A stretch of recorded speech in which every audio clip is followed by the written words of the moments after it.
of Management Studies IGNOU presents an audiobook on the course Mmpc 011 titled Social Processes and Behavioral Issues for MBA Program.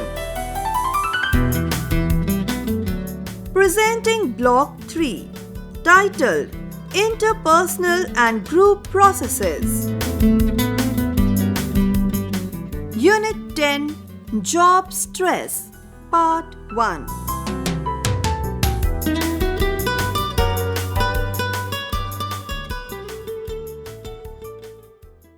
Objectives. After studying this unit, you should be able to 1. Understand the dynamics of executive stress, both functional and dysfunctional aspect of stress. 2. Plan to cope up with stress.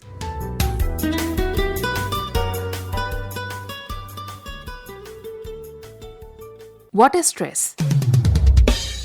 The origin of the concept of stress predates antiquity.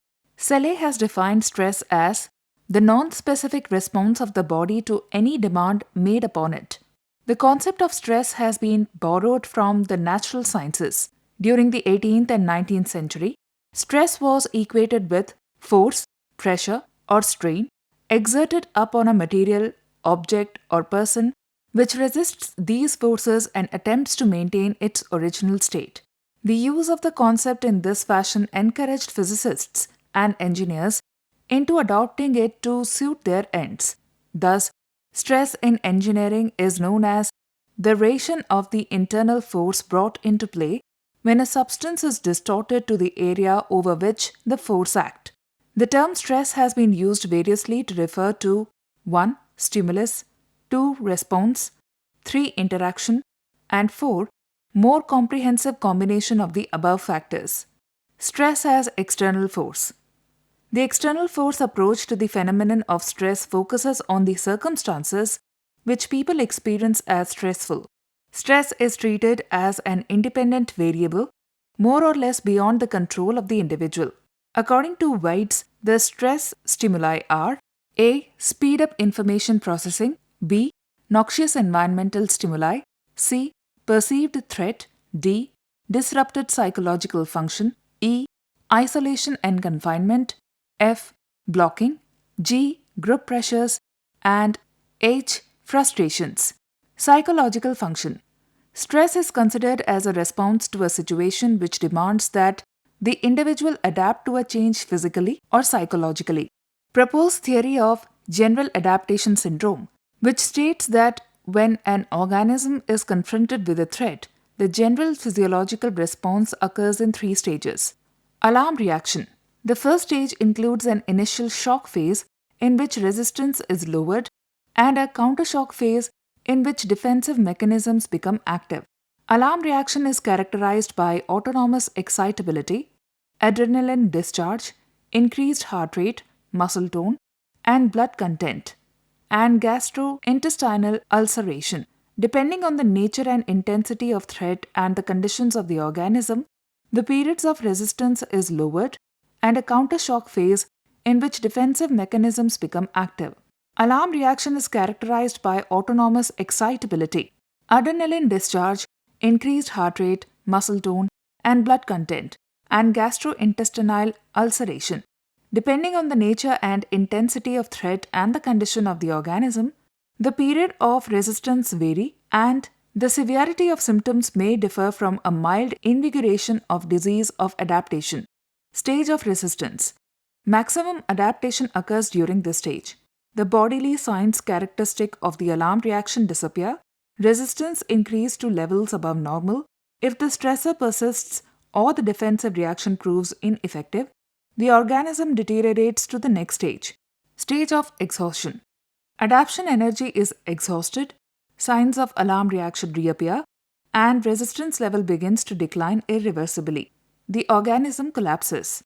One of the major shortcomings of this theory is that the related research was carried out on infrahuman subjects, where the stressors are usually physical or environmental, and this is not always the case in relation to human organisms. Interactive approach. According to this approach, stress is looked upon as an interactional outcome of the external demand and internal resources. McGrath explains there is a potential for stress when an environmental situation is perceived as presenting a demand which threatens to exceed the person's capacities and resources for meeting it, under condition where he or she has expected a substantial differential in the rewards and costs from meeting the demand versus not meeting it. Comprehensive approach. This approach views stress not only in interactive terms but also as an individual phenomenon peculiar to the individual and his or her environment.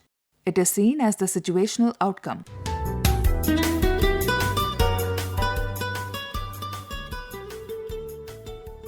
Understanding stress. Stress is an important feature in organizational behavior. It is a word that we use all the time, and most often we interpret stress to be the most unpleasant fact of life. The word stress is derived from the Latin word strictus, which means tight or narrow. Hans Seil gave the concept of General Adaptation Syndrome, GAS, in 1936, which was later renamed as stress response. Seil defines stress as a state manifested by a syndrome which consists of all non-specifically induced changes in a biologic system. GAS model involves 3 stages, namely alarm reaction, stage of resistance, and stage of exhaustion. According to Quick, stress or the stress response is the unconscious preparation to fight or flee that a person experiences when faced with any demand. Stress is also defined as psychological, physical reaction to certain life events or situations. It is a process that begins with life events or situation. If we put it simply, anything that involves change creates stress. These life events are called stressors. Thus, a stressor or demand can be a person or event that triggers stress response. Examples can be an appointment with the doctor, wedding, job interview, making a speech, and so forth. These situations are perceived to be stressful. Blood pressure, perspiration, high heart rate, stiffness in body is few ways in which the body responds. These physical reactions are called stress reactivity. But if these physical reactions occur for a longer time, beyond the tolerance limit of the body, then negative physical or psychological consequences may result. And these consequences are called strains. In other words, distress or strain refers to the adverse psychological, physical, behavioral, organizational consequences that may occur as a result of stressful events. A particular event might not be stressful to you, but might be stressful to the other person. Thus, stress is subjective. Also, not all stress is bad. Stress resulting in positive energy and enhanced performance and health is called as eustress or positive stress. On experiencing the stressors, the feeling is of challenge and achievement. An example of positive stress is the anxiety before taking a test. If there is no anxiety, then you might also be not motivated to study and take the test. Thus, some stress is always helpful, and this is known as optimal level of arousal or inverted U theory. Too much arousal or having little arousal will result in low performance, while as moderate level of arousal will result in peak performance. This optimal level of arousal differs from one person to the other. Distress or negative stress occurs when there is too much stress that the person cannot endure and cope, and nothing is done to mitigate its effects. The events have a harmful effect, thus, the situation becomes demanding with no or little control over the situation is perceived. For example, last attempt for a job interview. Hence, negative stress is experienced when there is an imbalance between stressors placed on us and our ability to meet those demands. Here it is important to make a distinction between eustress and distress. For example, an interesting finding of a study on 1800 managers in US, their amount of eustress had no relationship to job satisfaction or to move to the other organization. On the other hand, managers with high level of distress were less satisfied with their jobs and made attempts to find a new job than did managers with low distress level. Other related concepts are hypostress and hyperstress. The former indicates insufficient stress due to lack of stimulation. For example, A person feels monotony in the current job since there is no challenging work. The latter term refers to excessive stress when events pile up and stretch the limits of the person's adaptability. Role overload can be a cause of hyperstress.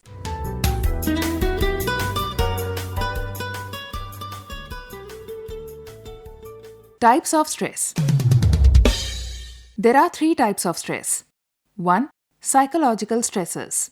Since stress is a dynamic state within an organization in response to a demand for adaptation, and since life itself entails constant adaptation, living creatures are always in a state of more or less stress. The linkages as psychosocial variables evoke stress ultimately to the organism than aversive event itself. Psychological stressors may precede the physical event, last longer, and continue to evoke stress after physical event is past. Internal demands that challenge or suppress one's ability to adapt to them are likely to result in an interpretation of the demands as being stressful. Lazarus and Cohen have suggested three general categories of stressors: cataclysmic phenomena, individual crisis, and daily hassles. Cataclysmic phenomena refers to a group of stressors resulting from sudden, unique, and powerful single events or clusters of related events affecting large number of people. Example, natural disasters, etc. The second group include those events that challenge adaptive abilities in the same way as cataclysmic phenomena but affect fewer people. Example, the death of a dear one. The third group, namely, is daily hassles, refers to those stable and repetitive problems encountered in daily life that typically do not present great adaptive difficulty. Example, interpretation of the nature of one's daily work. 2. Organizational stresses.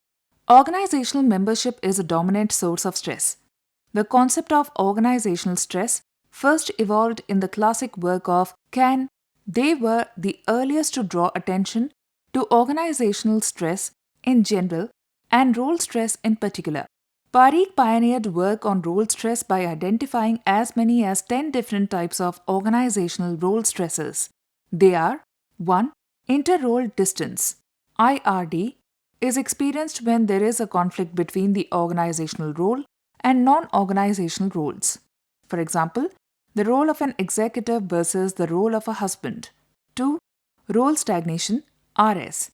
This kind of stress is the result of gap between demand to outgrow his or her previous role and to occupy new role effectively.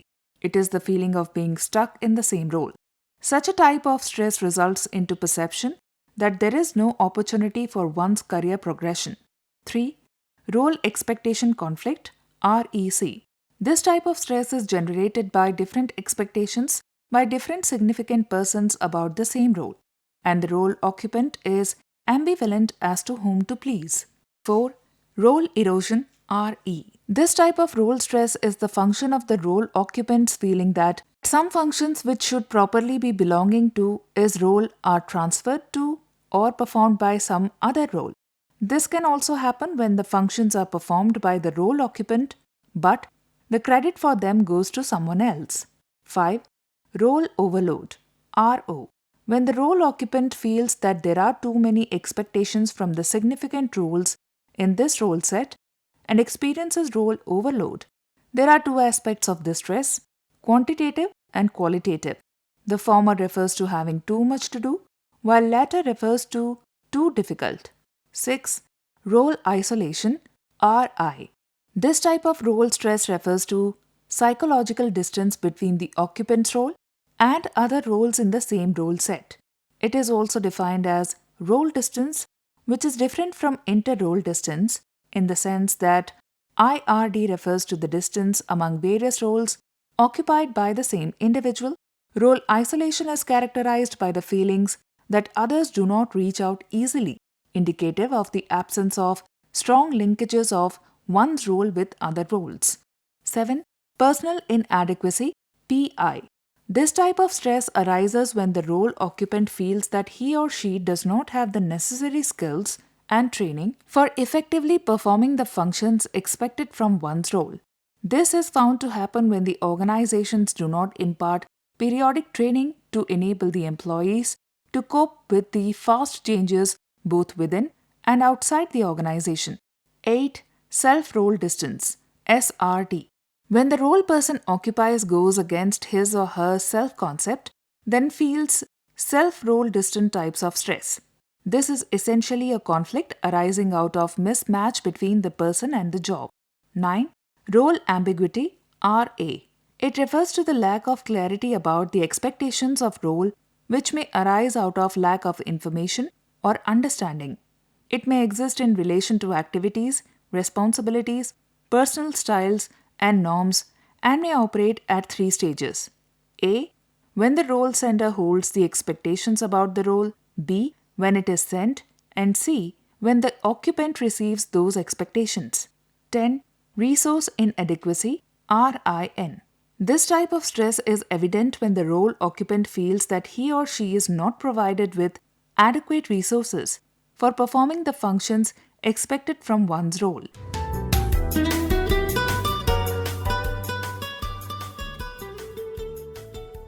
Knowing stress management techniques.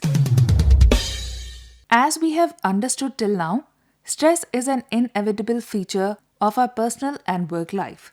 All stress is not bad and negative, and it can be prevented and managed.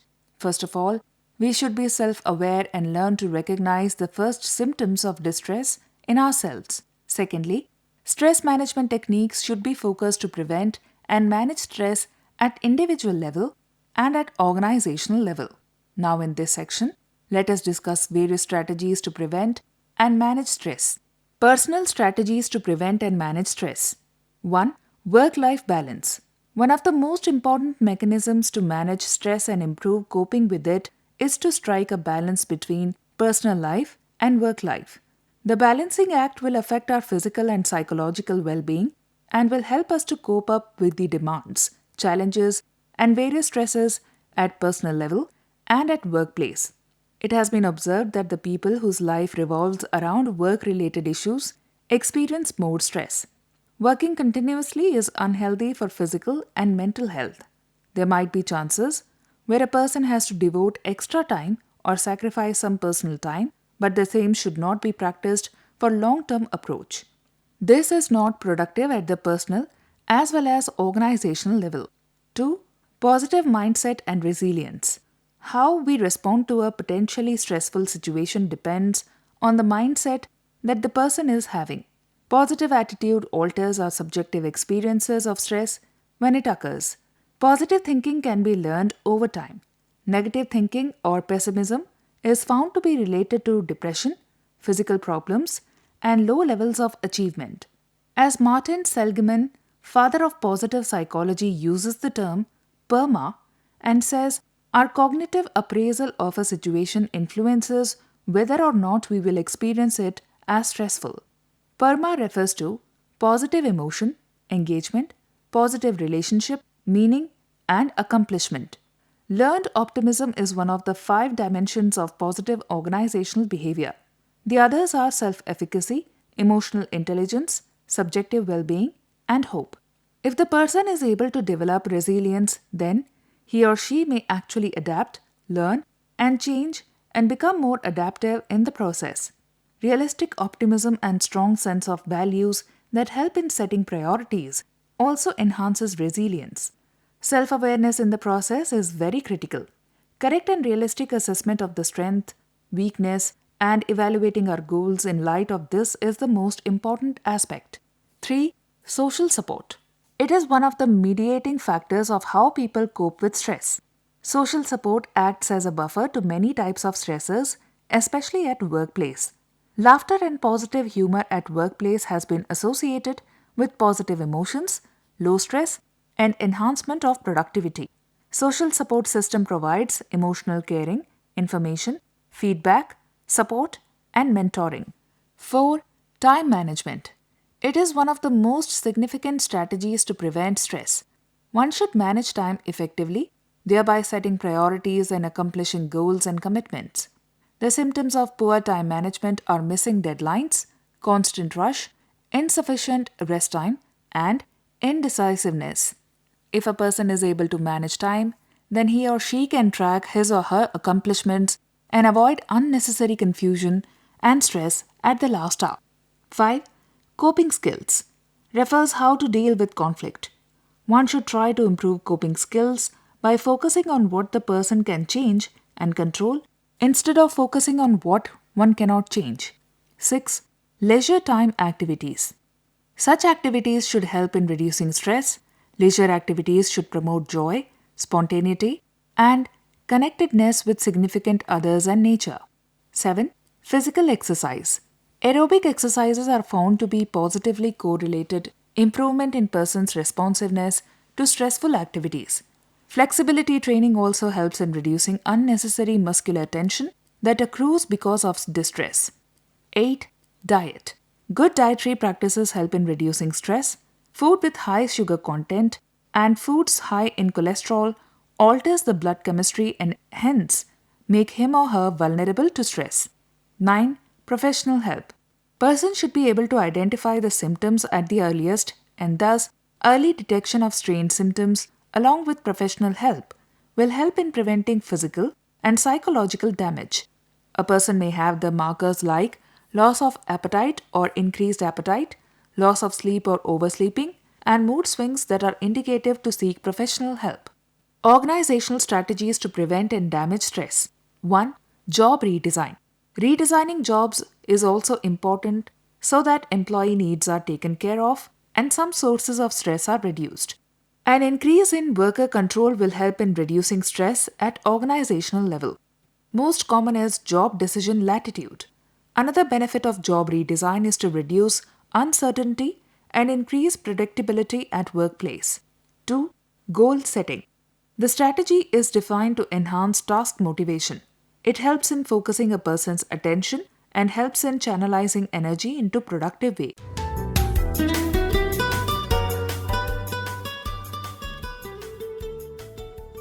Burnout and rust out. All gainful activities classified as work or job are fraught with some risk of stress. Payne has observed burnout stress syndrome, BOSS, the consequence of a high level of job stress, personal frustration, and inadequate coping skills have major personal, organizational, and social costs, and these costs are probably increasing. BOSS is a debilitating psychological condition brought about by unrelieved work stress. 4 types of consequences can arise from it. A. Depletion of energy reserves. B. Lowered resistance to illness. C. Increased dissatisfaction and pessimism. D. Increased absenteeism and inefficiency at work. E. Honeymoon. F. Fuel shortage chronic symptoms. G. Crisis. And H. Hitting the wall. Honeymoon stage. In the honeymoon stage, there is euphoric feeling of encounter with the new job. There is excitement, enthusiasm, pride, and challenges. Dysfunctional features emerge in 2 ways. Firstly, the energy resources are gradually depleted in coping with the demands of a challenging environment. Secondly, habits and strategies for coping with stress are formed in this stage, which are often not useful in coping with later challenges. Fuel shortage stage. In an attempt to deal with job-related crisis, some individuals overdraw on reserves of adaptation energy reserves and realize too late that the energy reserves are limited. In this stage, there is a vague feeling of loss, fatigue, and confusion. The symptoms are job dissatisfaction, inefficiency, fatigue, and sleep disturbance, leading to escape activities such as increased eating, drinking, and smoking. Future difficulties are signaled at this stage. Chronic symptom stage. The physiological symptoms become more pronounced and demand attention and help at this stage. Common symptoms are chronic exhaustion, physical illness, anger, and depression. Crisis stage. When these feelings and physiological symptoms persist over a period of time, the individual enters the stage of crisis. He feels oppressed, there is a heightened pessimism, and self-doubting tendency is ascendant. One develops an escape mentality. Peptic ulcers, tension headaches, chronic backache, high blood pressure, and difficulty in sleeping are some of the better known symptoms of the crisis period. They may become acute. Hitting the wall stage. The phrase hitting the wall is taken from athletics. It is said that a marathon actually begins at the 20-mile mark with 6 miles to go. It is at this point that a marathon runner feels that he or she has hit the wall.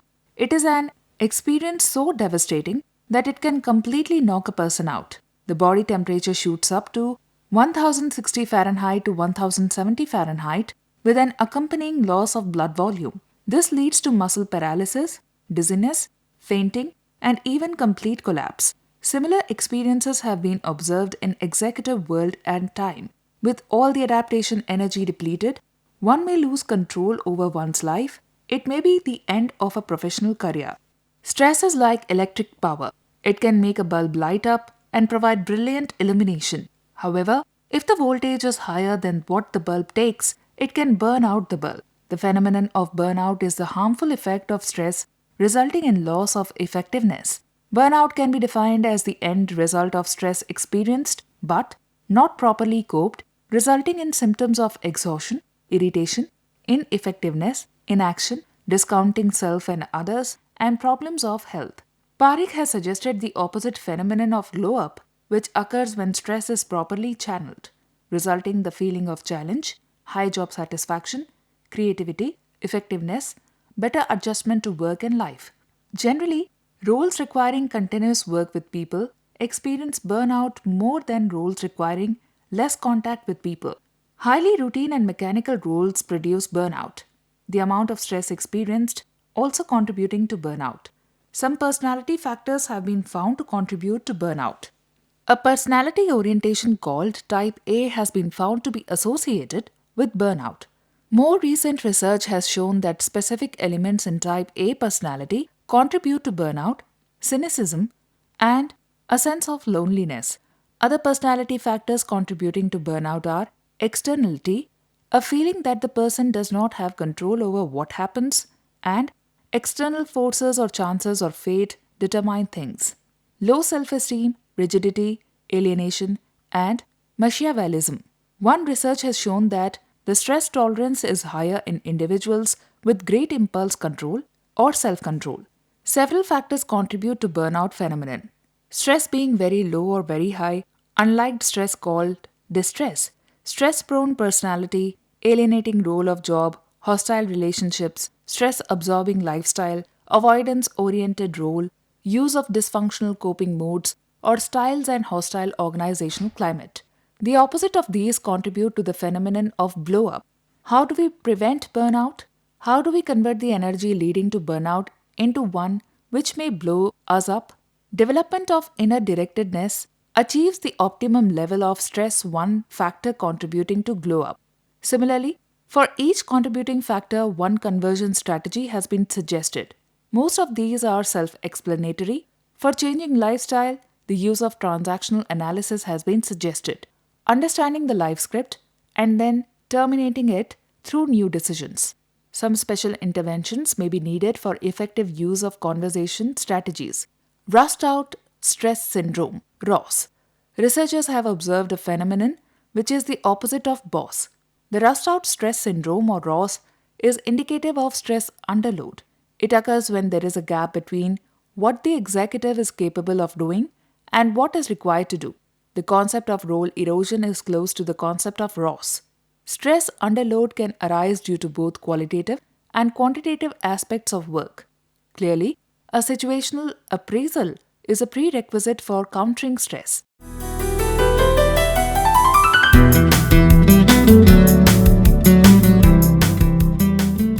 We were listening to the audiobook by the School of Management Studies IGNOU for MBA program.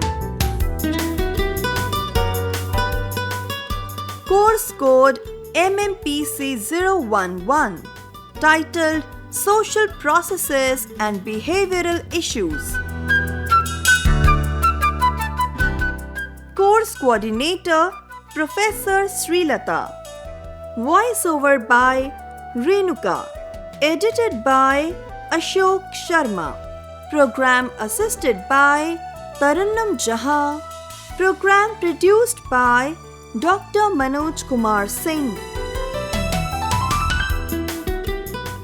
This program was brought to you by Electronic Media Production Center of Indira Gandhi National Open University.